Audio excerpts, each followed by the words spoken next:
16 degrees east. Symbol rate 29,950 megasymbols per second. Standard DDBS2. Modulation 8 PSK. Audio PID 510.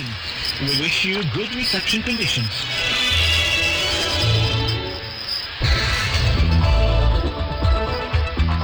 Hello, this is Daniel Biltz with the news, the headlines. A fire that ripped through the Bucharest-based Institute for Infectious Diseases, Martei Balș, killed 5 patients on Friday. 2,737 new COVID-19 infections were registered in Romania in the past 24 hours, after more than 31,000 tests had been carried out nationwide, the Strategic Communication Group announced on Friday. And the Romanian Ministry of Justice on Friday selected 6 candidates for the position of EPPO Delegate Prosecutor in Romania.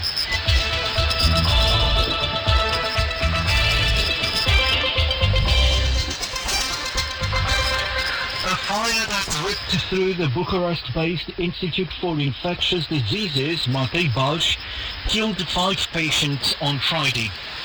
Several wards burned down in the fire and heavy smoke spread throughout the building. 120 patients were evacuated and transferred to other medical units. So far, the cause of the fire remains unknown, but prosecutors have launched a manslaughter investigation. The country's president, Klaus Iohannis, has conveyed condolences to the victims' families. According to Prime Minister Florin Câțu, all measures have been taken to bring the situation under control. The Prime Minister's Crisis Inquiry team is already conducting its own investigation, but Social Democratic leader Marcel Ciolacu said he felt shocked, heartbroken and appalled with the government's lack of action to make sure the tragedy at Piatra must not happen again. We recall that fire killed 10 at the Emergency County Hospital in Piatra, northeastern Romania, in November. 2,737 new COVID-19 infections were registered in Romania in the past 24 hours, after more than 31,000 tests had been carried out nationwide, the Strategic Communication Group announced on Friday. Roughly 8,000 of those infected are presently being treated in hospitals, and 996 of them in ICUs. Over 723,000 have been infected in Romania since the outbreak, and about 90% of them have been cured. The vaccination campaign carries on in Romania with more than 500,000 immunized, but the Health Minister Vlad Voiculescu says the country has less vaccine doses than it needs. According to the minister, the centers which have immunized people from outside the eligible categories are going to face sanctions. The Romanian Ministry of Justice on Friday selected 6 candidates for the position of EPPO Delegate Prosecutor in Romania. The candidates are Dana Manuela Ana, Camelia Elena Grecu, Constantin Irina and Jean Nicolae Uncheșelu, all 4 from the National Anti-Corruption Direction, Dana Cristina Bunea from the Prosecutor's Office with the High Court of Cassation and Justice, and Sorin Bogdan Munteanu from the Court in Iași, northeastern Romania. The prosecutors will be working for the European Public Prosecutor's Office, EPPO, in their home countries, and will have the same responsibilities as national prosecutors in terms of investigations, criminal actions and prosecution. The EPPO will also investigate fraud and other crimes infringing on the EU's financial interests. EPPO will also be investigating crimes with EU-wide effects or crimes perpetrated by civil servants or members of European institutions. We recall Romanian Laura Codruța-Kövesi is the head of the European Public Prosecutor's Office. The COVID-19 infection rate remains high on the continent, putting pressure on medical systems which is why a relaxation of restrictions would be premature. The WHO Director for Europe, Hans Kluge, has said, the WHO official believes that high rates of infection and the emergence of new strains of the coronavirus have stressed the need for urgently immunizing top priority categories of people, but the rate of production and distribution of vaccines has fallen short of expectations for the time being. The vaccination process has started in 35 European states, Director Kluge argues, and some 25 million shots have already been administered. The UK is the first European country to start a national anti-COVID vaccination campaign.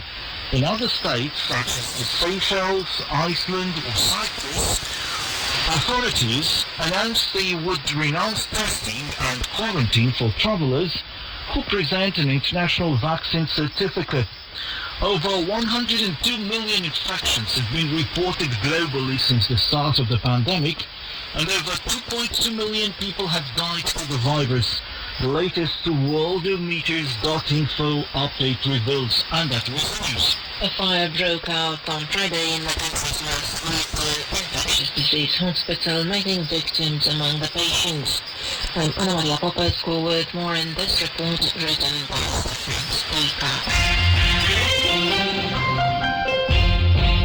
Last November, when Romania was struggling with thousands of daily new coronavirus infections, the intensive care unit of the County Emergency Hospital in Piatra Neamț, northeast of the country, was the scene of a devastating fire that killed 10 of the hospital's patients. In the wake of the event, Public Health Directorate teams and experts at the General Inspectorate for Emergency Situations conducted inspections in all ICUs across the country to check installations and the procedures for operating relevant medical equipment. The checks revealed that there are counties in Romania where no hospital has the fire safety permit. The Public Healthcare Trade Union warned at the time that the Piatra Neamț tragedy may repeat itself anywhere in the country because of the worn-out equipment and overworked personnel. Early on Friday morning, a fire broke out in one of the buildings of the Matei Balch Infectious Disease Hospital in Bucharest, a state-of-the-art healthcare unit which has been, as the saying goes, on the front line of the coronavirus fight. Only COVID patients with medium and severe forms of the disease are cared for in this hospital. This incident too made victims among the patients. Dr. Beatrice Mahler is the head of the Marosnasta Institute in Bucharest, one of the units that took over the patients evacuated from Matei Balch.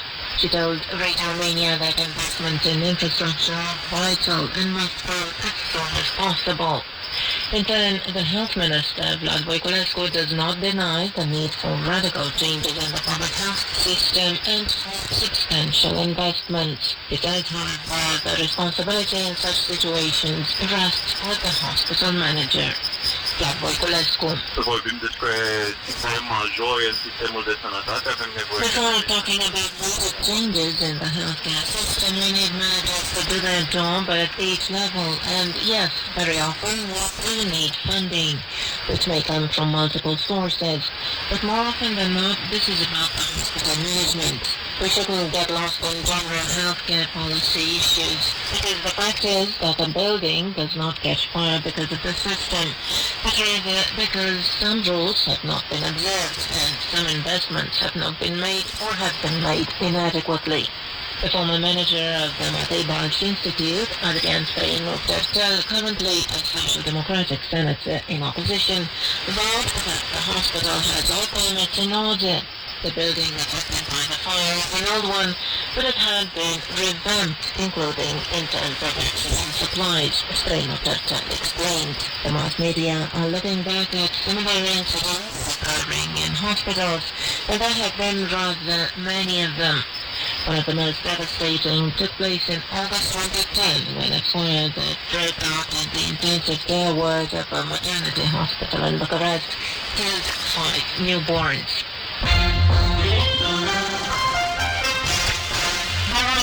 Radio Romania has decided to recalculate pensions and plans to raise them in keeping with the current economic situation. I'm Elena Yanake with more on this topic in a report by Corina Cristea. The tensions between the power and the opposition in Romania are far from over. The Liberal Labour Minister Raluca Turcan has announced that pensions will be recalculated and that the revaluation of over 5 million files has started, and it will take around 1.5 years. After this stage is completed, a new law of the public pension system based on contribution and equity can be drawn up. Minister Raluca Turcan explains. We have a number of possible formulas to calculate pensions, and we keep looking for the most equitable one that can also be sustained by the pension system. I say this because one thing that has not been discussed and which was unfair to 5 million pensioners was that Law 127, which instated a new pension calculation formula, required a budget that no economy similar to the Romanian economy, even before the economic crisis triggered by the pandemic, could have afforded. That was Minister Raluca Turcan. A 40% raise in pensions as of September 2020 had been decided by the Social Democrats, who held majority in Parliament when the decision was taken. However, the Liberals, who were in power last fall, did not enforce the measure and issued an ordinance that only raised pensions by 14%. The initially planned 40% raise proposed by the Social Democrats would require 28 billion euros from the state budget. Romania did not afford to increase pensions last year and does not afford to do this at present either, Liberal Prime Minister Florin Câțu said, invoking the poor economic context generated by the pandemic. The government appealed at the Constitutional Court the Social Democrats' law increasing pensions by 40%, but the court rejected the appeal and only partially admitted the objection of unconstitutionality as regards the judicial uncertainty around the value of the pension point. The removal by the Social Democratic MPs, who held majority in Parliament last year, of the ordinance issued by the former Liberal government headed by Ludovic Orban, of the article stipulating the raise in pensions by only 40%, creates a legal gap because a new value of the pension point has not been specified, with the MPs expecting the 40% increase to be enforced automatically. The Social Democrats in the opposition have rejected the stand of the government, have asked for the increase in pensions stipulated by the law in force, and have insisted that the current legislation must not be modified.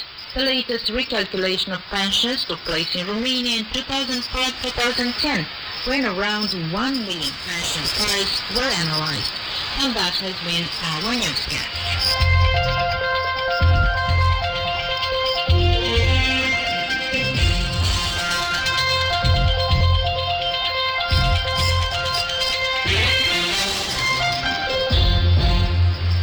Time now for Hit of the Day on Radio Romania International. You're invited to listen to Smiley featuring Delia and their song Veselje.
frumoasă.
The Green Planet.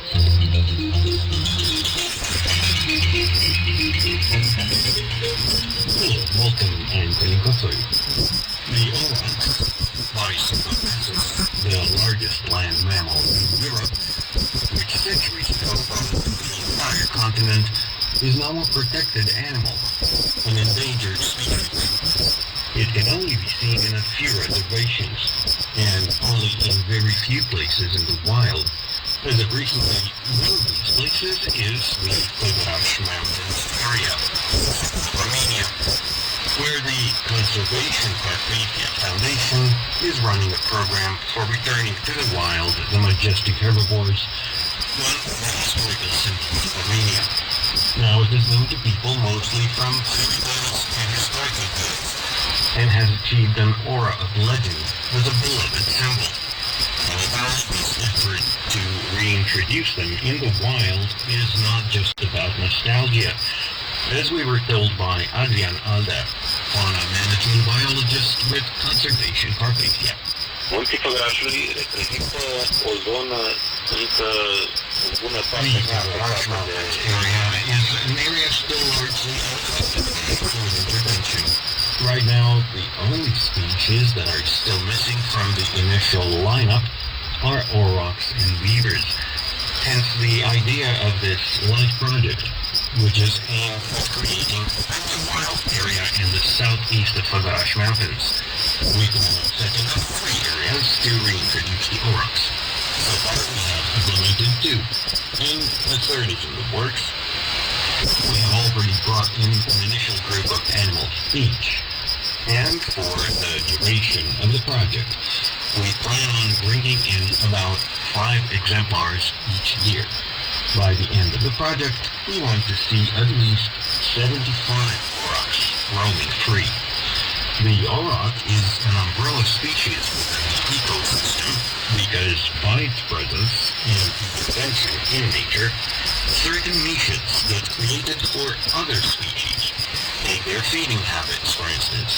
They consume both grasses and underbrush, keeping open the groves and pastures, which in turn are habitats with a great specific diversity. Also, with their habit of wallowing in mud, they create pools that are home to other species, like frogs and reptiles. Another reason for which the presence of aurochs in their ancestral roaming grounds is that by their sheer size and weight, upwards of a ton, and by the distances they travel, create pathways for other mammals, such as deer, badgers, or ferrets. Also, by their hygiene habits, such as dust baths and scratching against trees and brush, the auroch collects in its fur seed that it carries wherever it roams, helping regenerate pastures and open areas. They have a very important role in the ecosystem, also helping develop local communities. We asked Andrei Alba if aurochs could contribute to the development of tourism and how the foundation acquires the animals they bring in. În zonele întâmplării în care reintroducerea zingului s-a făcut deja de In the areas where the reintroduction of the OROC has been underway for a number of years, tourism has developed substantially. This has been verified in Poland and the Neamț area in Romania. We also have a reservation in Brașov, not in the wild, but the area is very well promoted. They are brought in from various reproduction centers and reservations all over Europe. The issue of cost is variable. It depends how each breeder has to cover their expenses. We have a project budget and we have to abide by it. But there are countries or centers that have provided us with animals free of charge as they resonate with the idea of reintroducing them into the wild. The foundation has European financing, but also uses their own.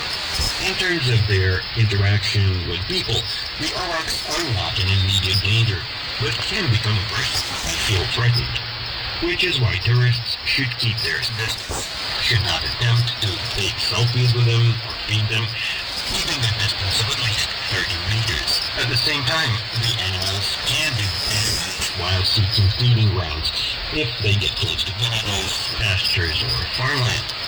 That is why the areas for reintroducing them were fixed to be far away from inhabited areas. In order to prevent conflict with this mighty creature, the rangers of the Foundation patrol the area, monitoring the movement of the aurochs, their health, and their interactions with other species. The rangers also keep the animals away from human habitations. Also, in case of extreme weather conditions, the rangers can leave food caches in places frequented by the herds in order to avoid conflicts with the local communities. Conservation Carpathia also installs electric fences to keep property safe. One very pleasant surprise came in the autumn of 2020 when an auroch calf was spotted in the Făgăraș mountain area, which is now growing and developing without a hitch. You've been listening to Great Planet.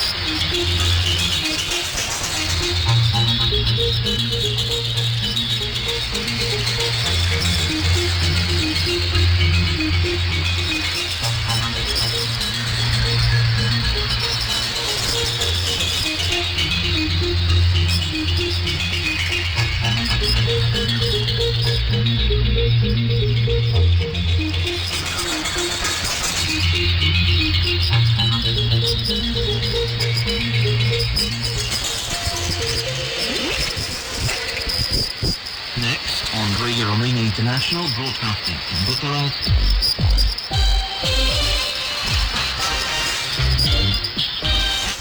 In Romania.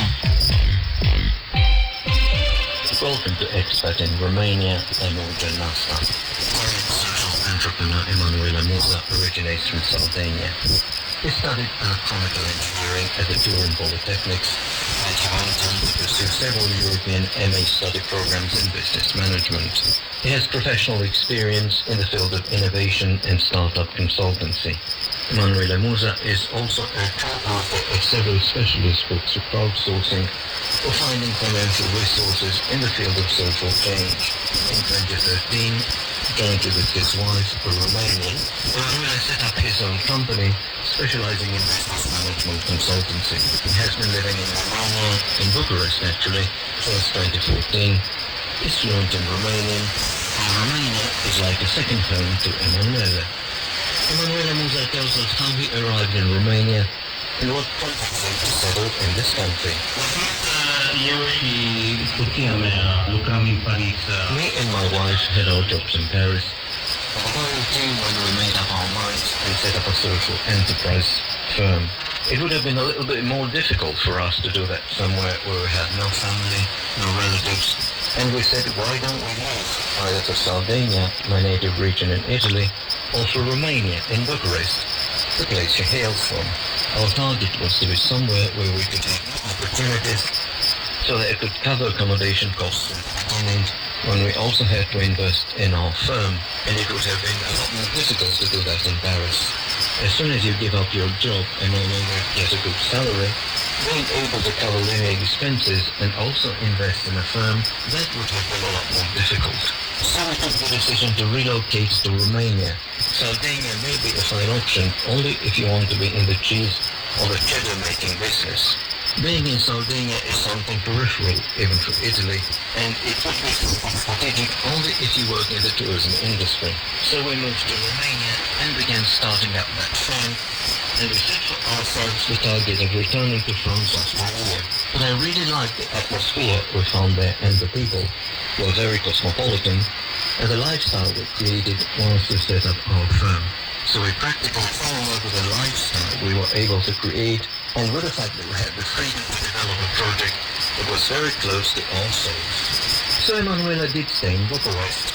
She and his wife developed that business management consultancy firm, but prior to coming to Romania, Emanuela had also lived in other countries around the world. We wanted to find out from Emanuela Musa if Romania was like home to him.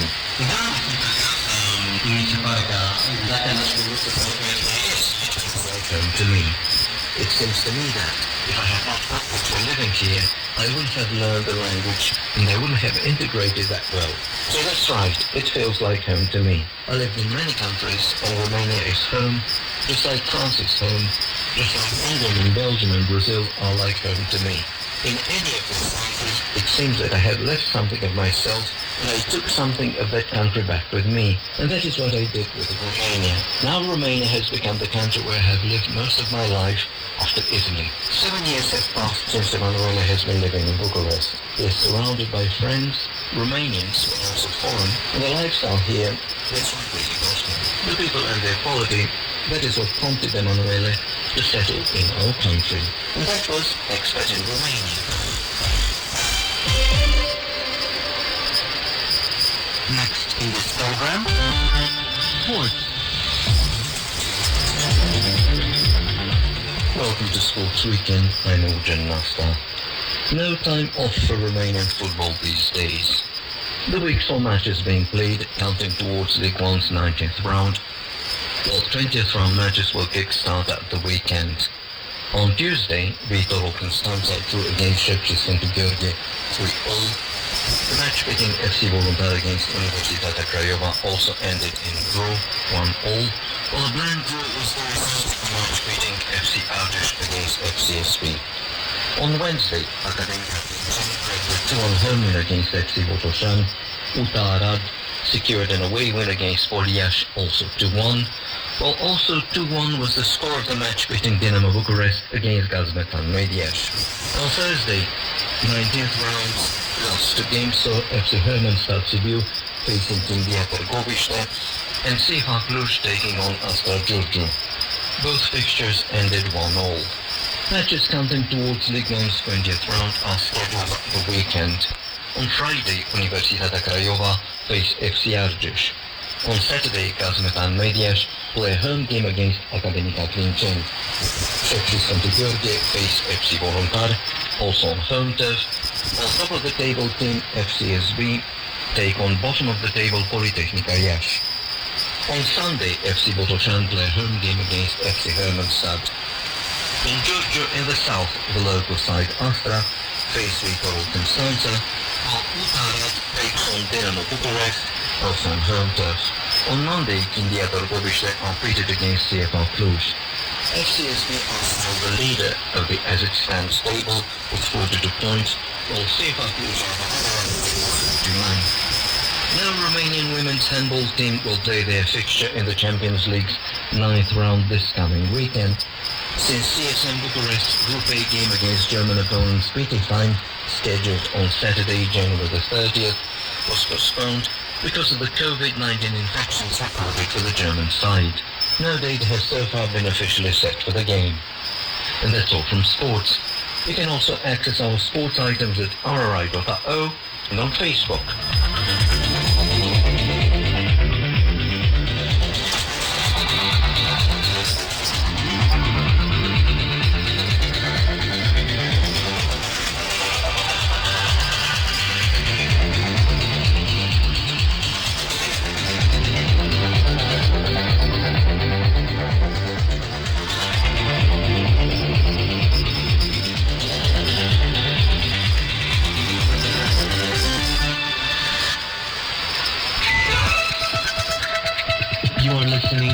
Radio Romania International. Next in this program is Truly Romanian. Welcome, I'm Lara Imatescu. Today we will stop for a while in southern Romania to listen to tunes performed by Elena Lefescu-Brazu. For starters, here she is with a beautiful love song recorded together with the orchestra headed by the late Florin Gheorgel.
Was born on January 31st, 1949 in Zâmbreața, Teleorman County, at the border of Chiswick-Stoke areas, Moreșa and Oltenia. She started singing as a child, learning from her father and the village sisters. She had her debut as a vocalist at 16 when she won a regional competition organized by the Romanian television. A year later, she was noticed by the great artist Gheorghe Tamtir, who invited her to join him on a tour around the country. Here is next another love song performed by Elena Lefescu-Brazu.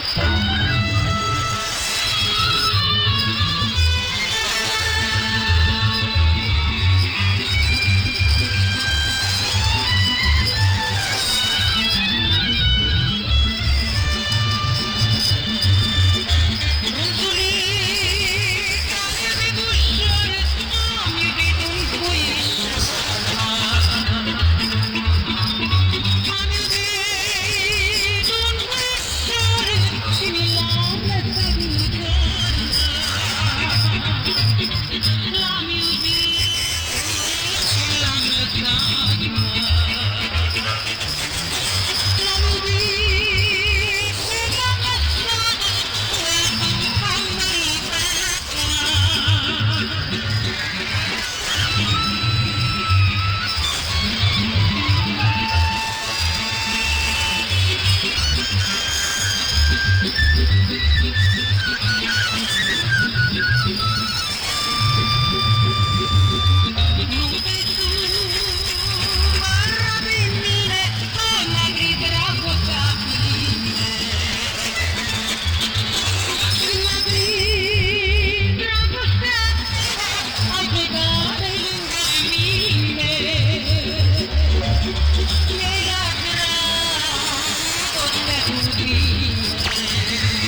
2020, Elena Lefescu-Braza's career rocketed, and she started collaborating with all the big folk ensembles in the country, such as the Romanian Rhapsody, the Rachel Orchestra, or the Ciocărlia Ensemble. Next in the program, we invite you to listen to another beautiful song from Elena Lefescu's rich repertoire.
Has done lots of recordings with Radio Romania and the national television and with the Alex Records label. In the end of today's music show, here is Elena Lefescu-Braza once again with a song from her native region.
to Radio Romania International. Coming up next, The Looking Glass.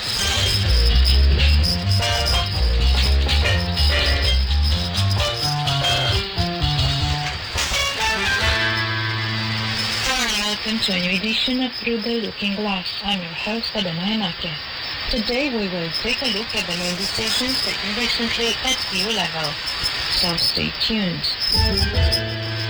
The European Commission has put demography high on the EU policy agenda.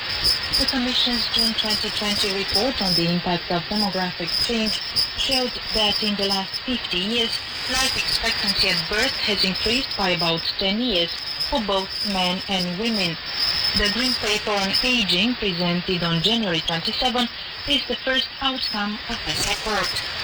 By presenting the Green Paper, the European Commission launches a broad policy debate on the challenges and opportunities of Europe's aging society.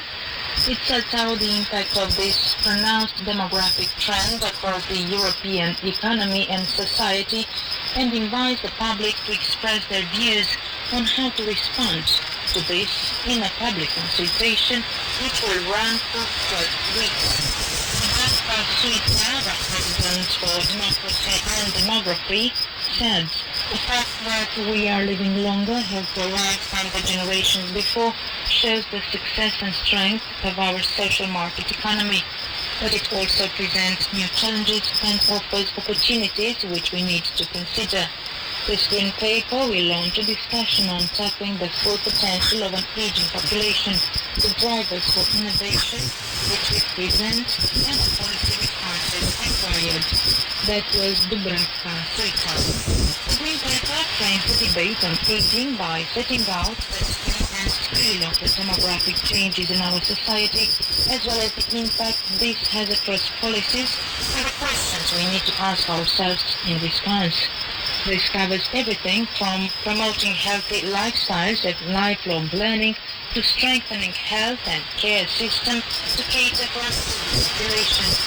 It underlines the need to bring more people into the workforce, highlights the opportunities for job creation, and the steady impact of aging on careers, well-being, pensions, social protection, and productivity. The Green Paper takes a life cycle approach, reflecting the universal impact of aging on all generations and stages in life.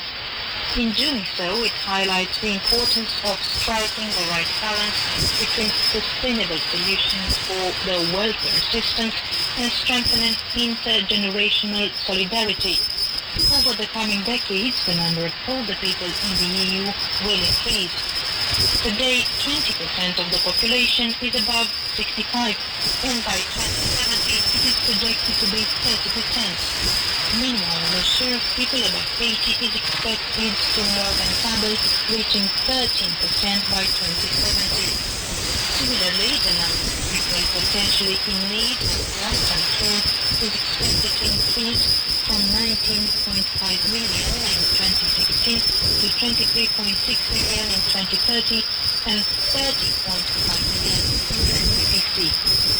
The public consultation, launched on January 27, is open to interested citizens and organizations from all member states, including from regional and local levels. The results of the consultation will help to identify the support needed for people, their regions, and communities. Based on the results, the Commission will consider possible policy responses to reinforce efforts in member states and regions to address the issues around aging. The COVID-19 pandemic has demonstrated that no institutional individual alone can address the economic, environmental, social and technological challenges of our complex, interdependent world. The pandemic has boosted systemic changes that were apparent before its inception. The four lines that emerged in 2020 now appear as critical crossroads in 2021. Therefore, from January 25th to 29th, 2021, the Davis Agenda mobilized global leaders to shape the principles, policies and partnerships needed in this challenging new context. President Ursula von der Leyen gave a special address to Davis Agenda Week. She spoke about issues from climate change to big tech and the impact of COVID-19. Ursula von der Leyen.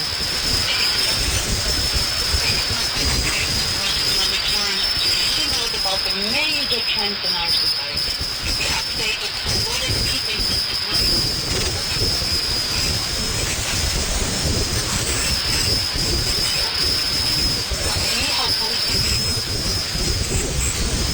sometimes you just have to be careful.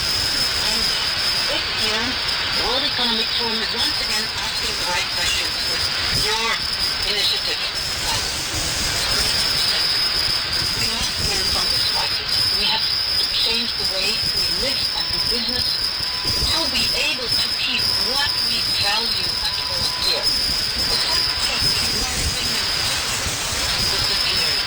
We will see more natural disasters and more water diseases. We have spoken a lot about the links between biodiversity loss and COVID. Now we must to understand why. I want you to accompany me to a remote village in Guinea. Just for a minute. There, a young boy playing next to some music. Thought it one of the worst outbreaks. So has been infested by that. The animal had to push towards the village because 80% of forests in the region had been destroyed. And we do not know exactly what happened. But what we do know is that the boy became gravely ill and died a little later, as did his sister and his pregnant mother. And we do know just how tragic it was after that the world. We don't urgently have to protect our nature. This pandemic will be around the corner. According to the Climate Commission President, more than half of global GDP is dependent on high-functioning biological systems, and it is from food to tourism. In the latest World Economic Forum Global Risk Report, the top 5 global risks are all related to marine. Ursula von der Leyen went on to say that almost 3/4 of Earth's surface have been altered, and we see the changes in our everyday lives. Less wilderness and wildlife, increasing temperatures and extreme weather. And these developments are different sides of the same coin. Forests, but we do not just lose green space and natural habitats. We lose a key ally in our fight against climate change. And this is why Europe was to prevent a living planet and the restoration of healthy ecosystems. On January 25th, the European Commission proposed an update to the Council recommendations of last October, coordinating measures affecting free movement in the European Union. This is part of the Commission's ongoing efforts to ensure better coordination and communication of travel-related measures at EU level. In light of the coronavirus variant and high numbers of new infections across many member states, it is necessary to strongly discourage non-essential travel while avoiding road closures or massive travel bans and ensure that the functioning of the single market remain uninterrupted. Therefore, further targeted action to ensure a coordinated approach on measures restricting free movement within the EU is necessary. The Commission's proposal requires additional coordination with the earlier states of policies coming together. That is, an update to the agreed color code for the mapping of those areas and stricter measures applied to travelers and high-risk areas. And that has been through the looking glass.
traditional music legend Anna Popova recorded her first songs with the Radio Romania in 1944. The record sings in the traditional music region, and Romania, and came from other regions of Romania. You're now invited to listen to Anna Popova's most popular song, breaking the beauty of Cluj and its surroundings.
Japan has come to an end. You can listen to our next program for Western Europe tomorrow at 6:10 p.m. on BBC at 245 kilohertz. And next weekend, and at 6040 kilohertz in the beyond. Internet and the phone. And listen to our next program tomorrow at 23 hours BBC on 7325 kilohertz and 9620 kilohertz. You can also be heard on the internet at www.ir